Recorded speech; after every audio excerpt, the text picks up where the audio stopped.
Good day, Minecraftians. Purple Mentat here, bringing you the fourth installment of my Blood Magic's Advanced Spell Creation tutorial.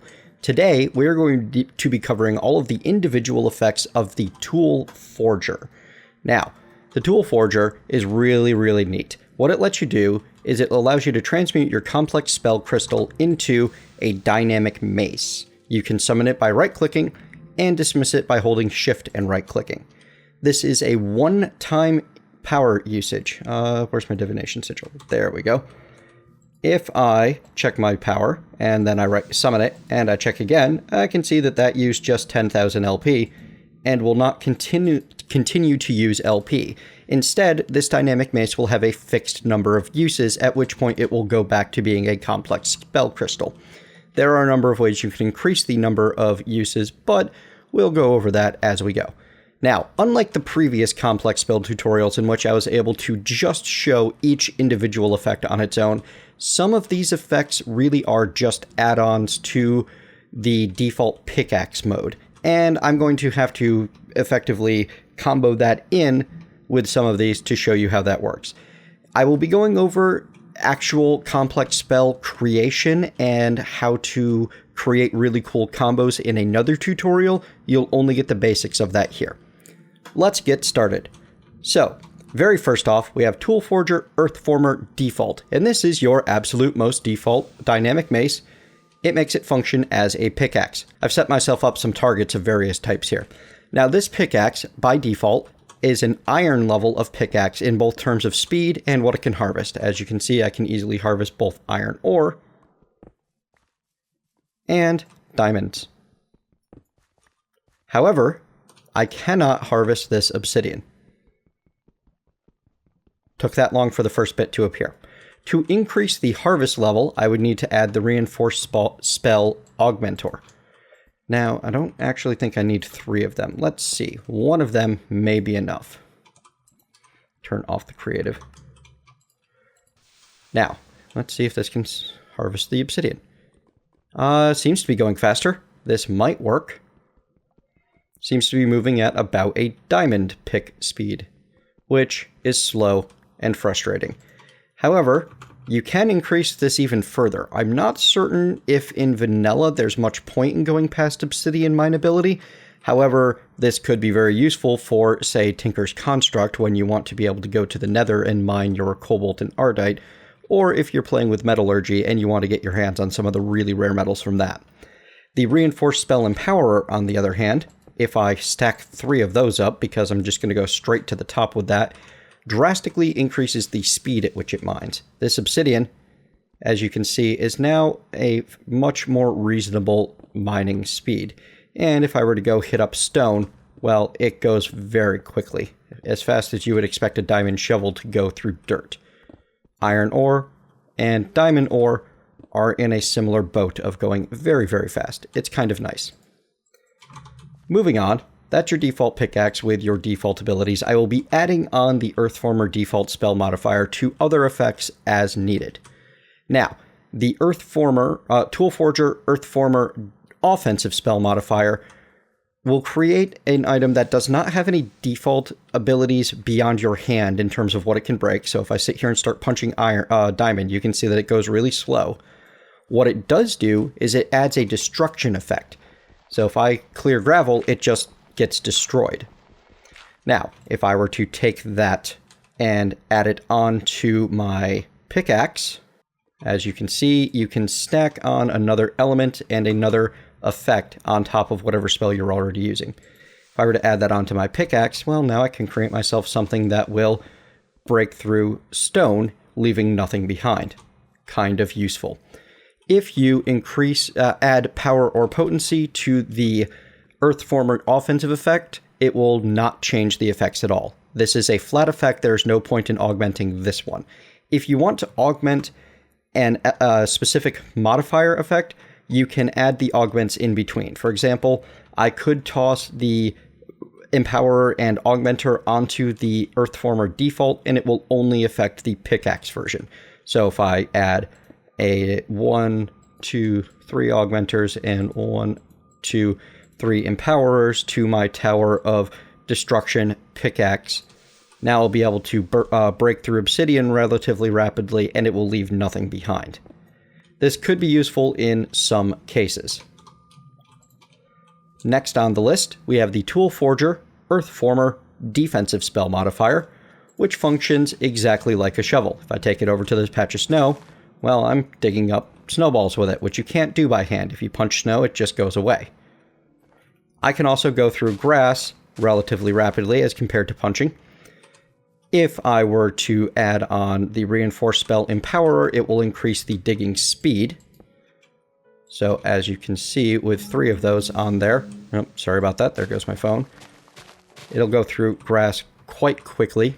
And if I add on the Augmentor, it will go and increase the mining level in case you have soil or things that need a higher level shovel to break through. I'm not certain of any of those in the modded environment, but I'm sure they exist somewhere, and I'm just not thinking of them at this time. The Tool Forger, Earth Former, Environmental Spell Modifier will increase the radius of whatever you're doing. And I can show this one by hand, thankfully. So normally when you dig up, say, gravel by hand, you only do a 1 by 1 by 1. This causes whatever face that you are digging at to do a 3 by 3 by 1. If I were to add on the power, it will increase the size of the plane, the Empowerer. This is going to be huge. Check this out. Yes. For a total of a radius of 4 or a 9 by 9 area. If I were to add on augmenters, that will increase the depth that it will mine. Showing off digging tools is actually slightly harder because I have to keep going into and out of creative mode. So I'm going to take this shovel over here where it's nice and safe. As you can see, I'm digging a relatively large area, something 3 deep, 9 wide, and 9 tall. And you can dig on whatever plane you want to. Oh, wow. Actually, it's even larger than that. It looks like it's just flat out. That was 1, 2, 3, 4, 5, 6, 7 deep? Yeah. So you can get something that you can move huge amounts of earth very quickly with by setting this guy up. Pretty fun, actually. Alright, that takes care of the earth spells. This brings us to the fire spells, which are a mix between weapon abilities and pickaxe or tool abilities, because the dynamic mace can be both a tool and a weapon, depending on what you have. So if I have Tool Forger, Crucible of Fire, Default Spell Modifier, I am given a dynamic mace that will smelt things as I mine them. As you can see, that bit of sand turned into glass instead, which is kind of neat. I can, however, on its own, it does not give any sort of harvesting ability. It is a default, just like your hand, basically. If I were to add on the Earth Former and the default spell modifier, whoops, that was a mistake. I want to make sure that that's pointing up. There we are. Get the spell crystal on that. Now, my pickaxe will smelt anything that it mines. I am mining the stone, it is being turned into cobblestone and then immediately smelted back into smooth stone. I can do the same with iron to immediately smelt it into iron ingots. Now, most modded options give you some form of ore doubling, so that's not going to be as efficient as otherwise, but you can turn it directly into ingots without any other processing steps, which can be nice for some applications. Power and potency do not increase the auto-smelting capability of the default Crucible of Fire in any way. The Tool Forger Crucible of Fire offensive spell modifier gives us our first truly offensive ability. If I mouse over it, I can see that this has Fire Aspect 1. If I put down a spider and smack it with the Fire Aspect 1 mace, it lights it on fire, just exactly like you would expect. The duration, however, is not very long. To increase the duration, you're going to want to add Empowerers. Also, you may notice that the Dynamic Mace by default has +5 attack damage. This is equivalent to a stone sword from vanilla Minecraft, or if I take a look at pickaxes, I believe the diamond pickaxe, yes. And if you're someone that tends to just use an axe for your attacking, it's about equivalent to an iron axe. There you are. So this, as you can now see, has fire aspect 4. And where'd that spider go? Yeah, I'll make a new one. Hey, look at that. Got a skeleton jockey out of it. So that skeleton's going to burn up in the sunlight. The spider, on the other hand, I'm going to light on fire with my fire aspect 4 mace. And as you can see, it lasts for quite a while.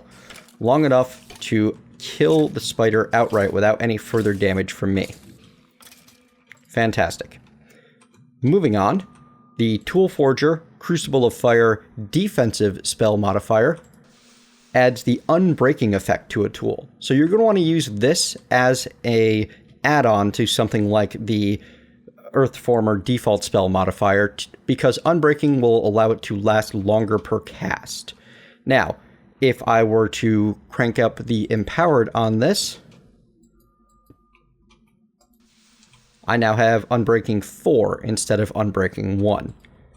For the Tool Forger Crucible of Fire Environmental, we get a very interesting effect. It causes the magma plume to be added, which will cause nearby stone to convert into lava source blocks when mining. Here we go. Gonna take some gravel over here and hopefully get a little bit lucky, as this, as you can see, is only magma plume 1. No effect. Alright. That's okay. I know how I can make sure that I get an effect. If I add Empowerers, it will, as usual, increase the ability on the magma plume. If I add Augmenters, it will increase the chance of occurrence per block. With all of 3 of both, when I come over here and put a bit of gravel down, because, again, this adds no tool effect, so I'm punching as if it were my hand, it turns basically everything nearby into lava. Alright, be right back when I get that cleaned up.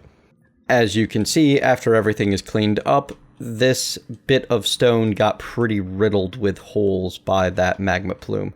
I'm not 100% certain why you would want to use this ability, but it's there if you do. Let me just get this back together, because I'm going to need it for future experiments. Yeah, let's go with that. Okay. That takes care of all of our fire spells. Moving on to the ice spells. This is where things start to get a little bit more weapon focused. The Tool Forger Ice Maker default spell modifier, let me grab my spawn zombie pigments, creates for me a dynamic mace with frost touch. If I were to whack a zombie pigman with that, you can see he is slowed down considerably and has those particle effects around him. Now, if I empower that, it will increase the potency of the effect, and if I augment it, it will increase the duration of the effect. Whoops, missed. Stop that. So now, if I whack him again, well, he is ridiculously slow because I have Frost Touch 4, and it will last for quite a long time. So there is Frost Touch and its usefulness in a fight. Now, moving on in Ice, the Tool Forger Ice Maker offensive spell modifier is a very simple one. Sharpness. If I add Empowerers to this, I will increase the level of the sharpness involved.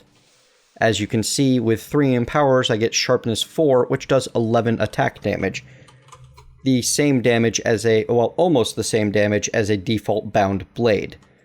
Of course, you can then increase the bound blade.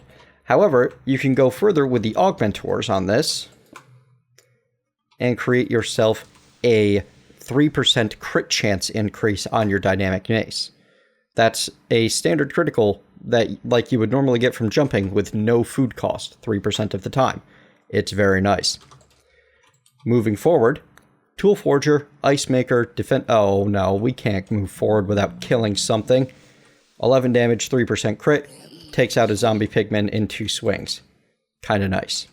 Alright, Tool Forger, Ice Maker, defensive spell modifier, has a very neat effect. I'll put down a pigman so that you can see what happens. If I pull my weapon out and I right-click to activate it, it slows down any nearby enemies and frosts the ground. That is just really cool. If I add Empowerers to this, it will increase the horizontal radius. If I add augmenters to it, it will increase the vertical radius. So let's see what happens when I have it all cranked up and I use it, right down here. Covers quite the large area and goes right up the mountain. Everything in that area not only gets covered in snow, but also gets slowed down. So I can go, for example, freeze these pigs and slow them down quite a bit. Fantastic. Moving on, we have the Toolforger Ice Maker environmental spell modifier. And this is one that doesn't seem to do much on its own, but once you add in the earth form, I've got those locked up here somewhere, don't I? Yes, I do. The earth former with the default spell modifier, which is right there. Fantastic. Boom. You can see that this adds Silk Touch to whatever you're using. There we have it. So if I smack stone with this now, I am getting the normal smooth stone. I can also collect my diamond ore this way. I do not know exactly how that interacts with the default fire, but it's something that I'm interested to experiment with when I get over towards making the combo video. Power and potency, the Empower and the Augmenter, do not affect the environmental ice spell. This brings us finally to wind spells, which is going to have some of my favorite effects. So the wind spells are always fun for me. The default is the tool that we've been missing so far, the axe. And it functions just like the pick and the shovel, in that if I were to add on Empowering, it will increase the mining or, well, gathering speed, I suppose. And if I were to add on the Augmentor, it will increase the harvest level, which is not very useful in vanilla, but in Tinker's Constructor Natura, there are harder trees than an iron axe can mine. So as you can see, I can go through a tree pretty quickly that way. Now, the Toolforger Wind Generator offensive spell modifier is another debuff attack. If I smack that guy with it, he is affected by the heavy heart debuff and is no longer able to climb up 1 block high ledges. The Empower increases the duration as a little bit different from what's normal. The Augmenter increases the potency of it, but also lowers the duration. Moving on, Toolforger Wind Generator defensive spell modifier. This adds knockback to a tool. Let me get myself another pigment to show you this one. So if I pull this out, mouse over it, I can see knockback 1. And he goes a good bit back. It's not excessive or extreme, but it's enough to make it so that a zombie pigman can't actually get to you to kill you. If I were to empower this, it will increase the knockback speed by increasing the vanilla knockback level from 1 to 4. And this guy will now go a bit flying. On the other hand, if I augment this, it gets really fun because it increases the vertical trajectory, sending him up into the air, which will then cause fall damage. If I add all 3 of these, I turn my dynamic mace into a bit of a baseball bat. That is awesome. So the final Toolforger Wind Generator environmental spell modifier has a similar effect to the particle one. When I break that block, it will gather items nearby into my inventory. Increasing the power increases the range of this effect. So the most useful aspect of this would be to add it onto a tool that's hitting a large area so that you can gather everything in that area all at once. But we will cover that sort of effect once we get into the combos video, which will be coming out soon. This covers every individual aspect of the Toolforger's spells. I hope you found this video useful. If you have, let me know. If there are things that I could do better, tell me below so that I can make changes to my future tutorials. Thank you for joining me. See you next time with Advanced Spell Combos.